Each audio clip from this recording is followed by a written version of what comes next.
Hi, folks. Today we're going to talk about statistics.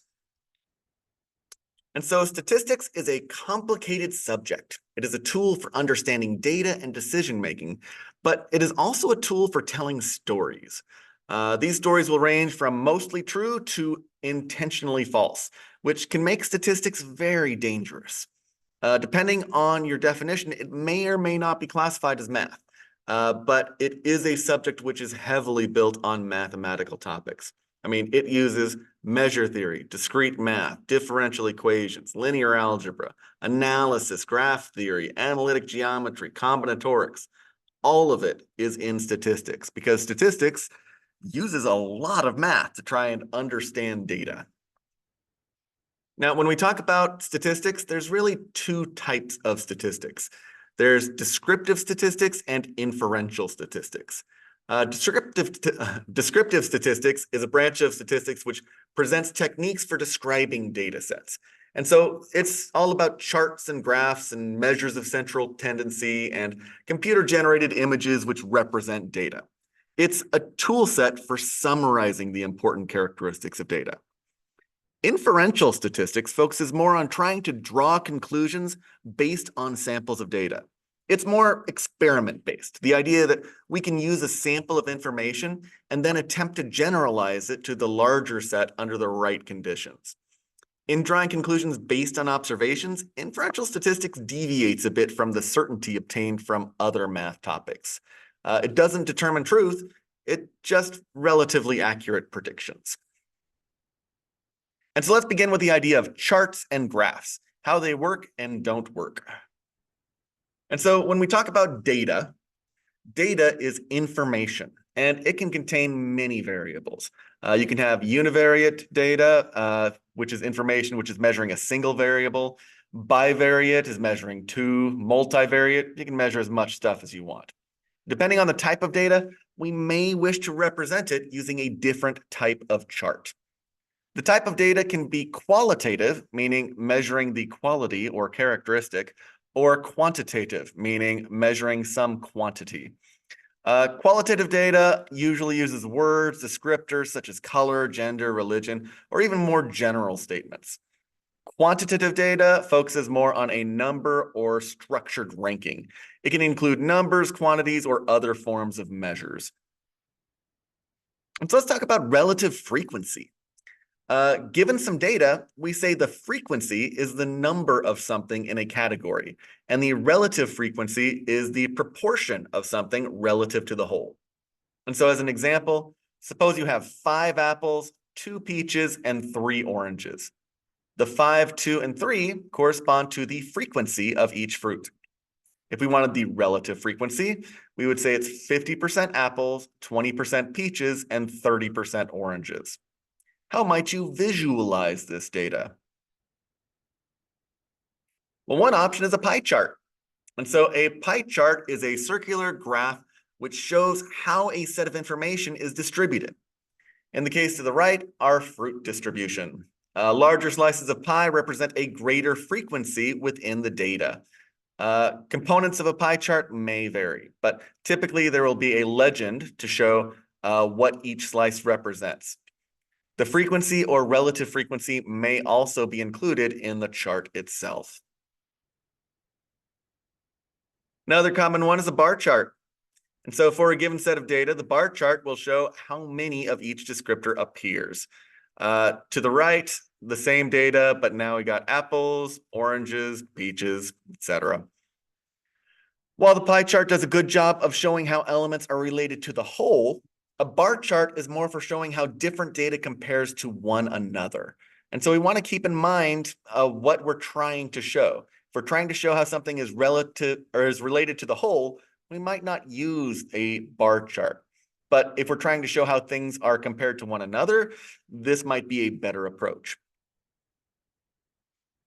And so suppose that we have data with 2 quantitative values. If we wish to, we could plot them using a scatter plot, which is just a plotting of the data as though on a Cartesian coordinate system. Depending on how the data looks, we may try to infer some form of relation between the data points, but that's where inferential statistics comes in. In the case to the right, there may be some relationship between X and Y values, but there appears to be some variance. Another option is line charts. And so when we have information which is more focused on some series of times, we may wish to use a line chart to display the data. A line chart shows how things connect from one time period to another. Depending on the data, you may be able to equally space your data or your points, but often you just have to deal with whatever data you have. A more important one is histograms. And so given finer data, we may wish to use a histogram. A histogram takes data and separates it into different classes called bins. We then use a bar graph to display the information. A frequency histogram displays the quantity from each bin. The example to the right is a frequency histogram. A relative frequency histogram displays the proportion of the whole as a percent. And so this example here is displaying fictional class and their scores. And so the raw data represented here is 9, 24, 43, 65, 69, 71, 72, 72, 78, 80, 82, 83, 89, 89, and 91. When we generate a histogram, you should strive to include all of the data and allow for the bins to be equal length. In this case, there are 10 bins of equal length, with the exception of the last bin, which goes from 90 to 100. But looking at it, we can see that they're all relatively similar. And then we can see what the data is telling us. The data looks to be telling us that we have most folks in the 70s and 80s, a few a little higher, a few a little lower, and then a few that are very low by comparison. Note, depending on how you structure your histogram, you could get very different looking results. And so the 4 histograms to the right all display the exact same data set. How we interpret or describe that data based on the graph may be quite different. And this is where we start to realize when we're looking at a chart like this, we're really reading a story. Somebody created this chart. It may have been us that created the chart, but somebody created a chart. And we have to try and understand what the data is showing us in light of that. For instance, looking at this bottom one down here, it looks like I have the majority of folks in the top 3 categories, whereas before it sure looked like I had more in that 4th category. Looking in this one, it looks like everyone is 60 to 100, which they are, but there's not that many between 90 and 100. This kind of hides that information. We then have this one, which is making it so that the 0 to 70 is one of our highest bars. It makes it look like if we were distributing it or trying to understand this data, there weren't that many high scores and there were a lot more low scores. And so you can really distort the interpretation of the data just by using different graphs. And so displaying data, caution. And there are a lot of cautions. An important thing to always note, any visual display of data was put together to tell a story. From the data selected to how it is put together, the creator of the visual has control of the story. It is up to you to determine if the story they are telling has any merit. There are many ways to use visual data or visual displays of data to mislead the reader. Do not use data to mislead people, and do not be misled either. And so when given 2 pieces of data, we say that the data is correlated if there appears to be some form of relationship between the data. A causal relationship is the assumption that one event caused the other event. Note that just because there appears to be a correlation does not mean that there is a causal relationship. Often there may be some other variable not in the model that makes both things happen, but sometimes the correlation is just happenstance. Looking here, per capita cheese consumption correlates with the number of people who died by becoming tangled in their bed sheets. Just because they're correlated does not mean that they're in any way related to one another. There is no causal relationship, I hope. Another trick is truncating graphs. And so sometimes a graph has its x or y axis start at a value other than 0, 0. Such a graph is called a truncated graph. This can drastically manipulate how data looks. In the example here, the left graph makes it look like the 2012 interest rate is 12 times that of the 2008 interest rate, when in actuality, they're almost identical. Here's another example. Note, it looks like the 2013 to 2014 high school graduation rate is way higher than it was in 2007 to 2008, but it just went from 75 to 82. That's not a significant change. Another trick is using the wrong chart. And so consider the chart to the right. The percents give the impression that it's a pie chart, but a pie chart should have never been used in this way. These percents, they don't add up to 100% because this is not telling you the percent of the pie. Instead, this is saying 36% of 18 to 29-year-olds have tried weed. 49% of 30 to 49-year-olds have tried weed. 44% of 50 to 64-year-olds have tried weed, and 17% of 65-year-olds have tried weed. These are not comparing to a whole. I mean, if you were to add up all of these percents, what would it even mean to be 36% out of some 120%? That does not make any sense. Instead, they should have used a bar chart because then you could actually compare the different demographics. Another trick is cherry picking data.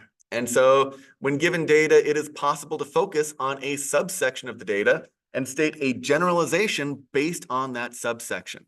This is called cherry picking. In the example to the right, a single data point is used to justify an argument while ignoring the larger selection of data. And so in this case, this is the data point cherry picked by the Heartland Institute to argue that there was more ice in 2009 than 1989.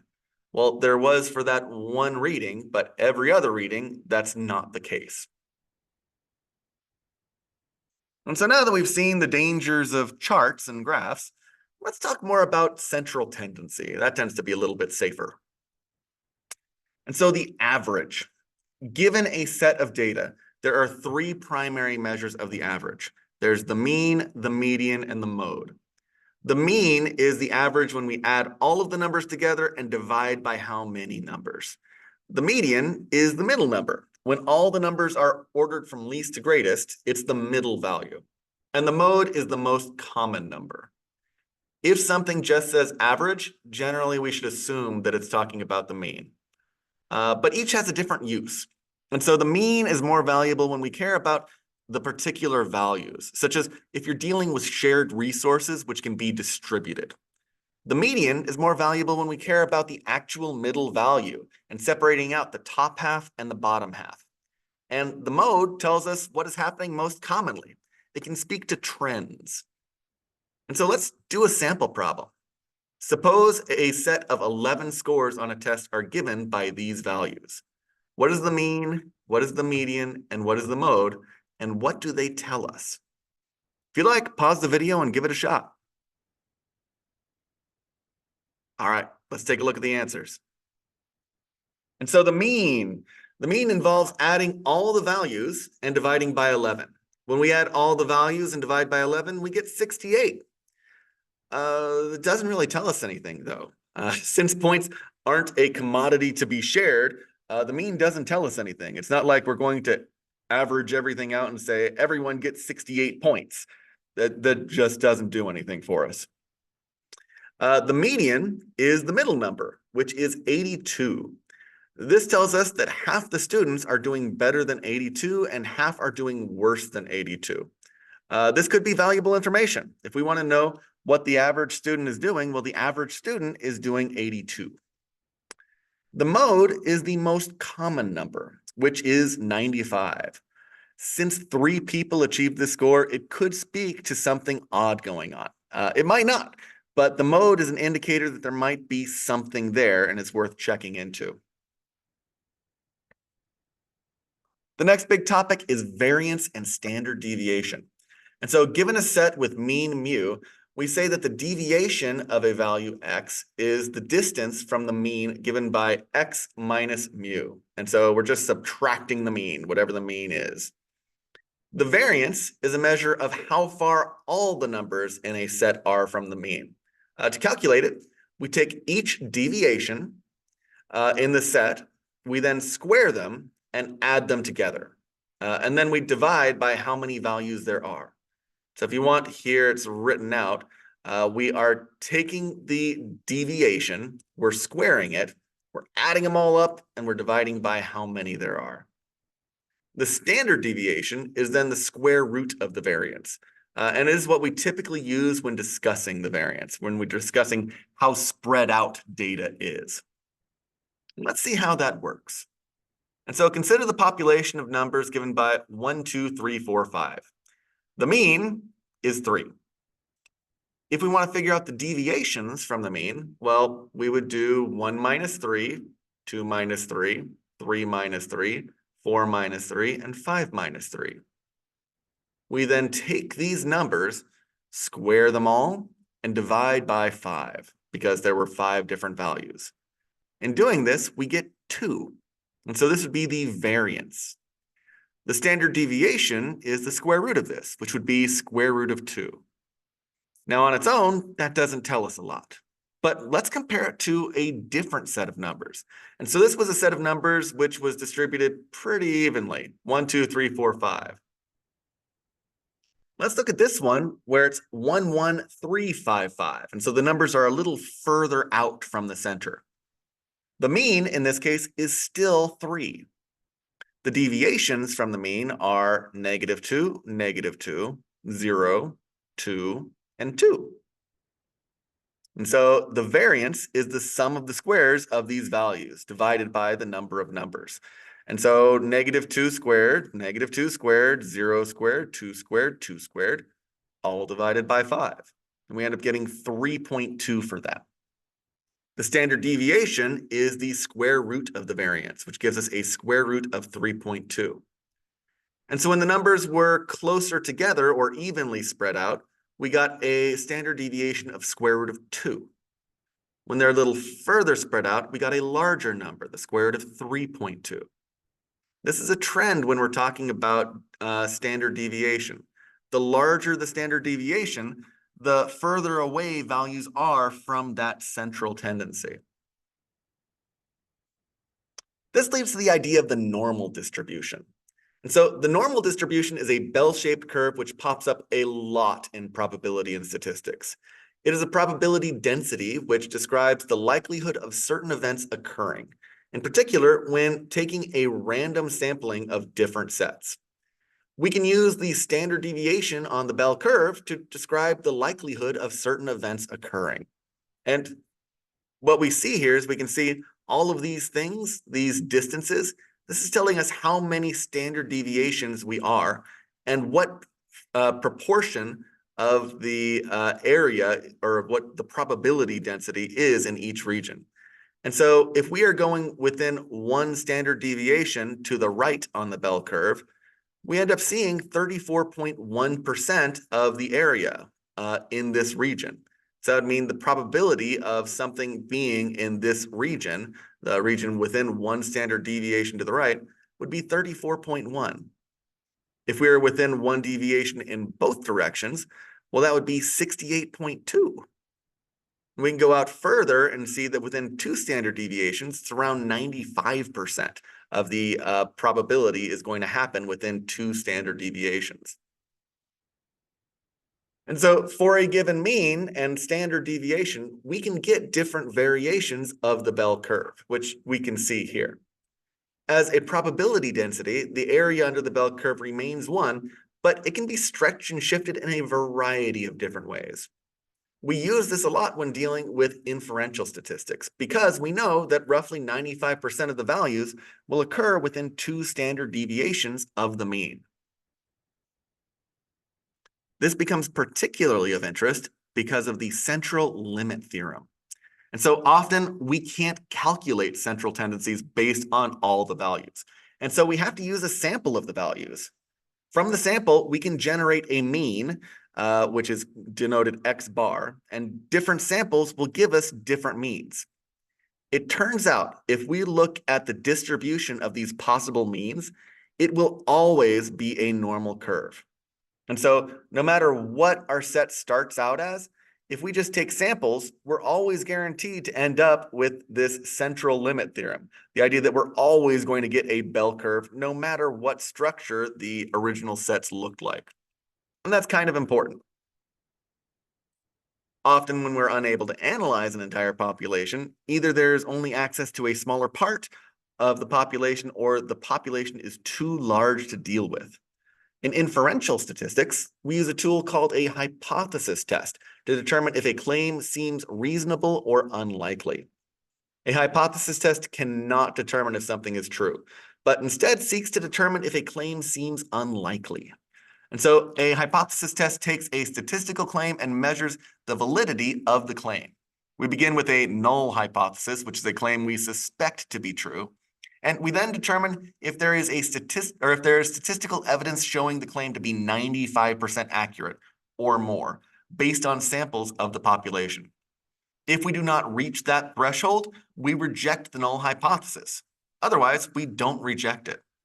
And so be aware when we're doing this type of hypothesis test, there's always a chance that we're going to get results which are not accurate. But as long as we are 95% accurate, we call it good. Final thoughts. Statistics is a very dangerous tool. If there's one thing to know about statistics, it is that it can be manipulated to tell many a story. While mathematics determines when things are certainly true, statistics does not. Data can be collected and analyzed, but how it is presented, interpreted, and used often deviate from what was originally measured. And this assumes there was quality data to begin with. Because of this, you must be very cautious when you are presented with statistical information, and do your best to determine if what is presented is truth or fiction. There is a lot more to statistics than what has been presented here. And if you would like to learn more, I would highly recommend taking a proper statistics course. It'll definitely do everybody good. But with that, I'll let you get to work exploring where you find statistics in the real world. Take care, folks.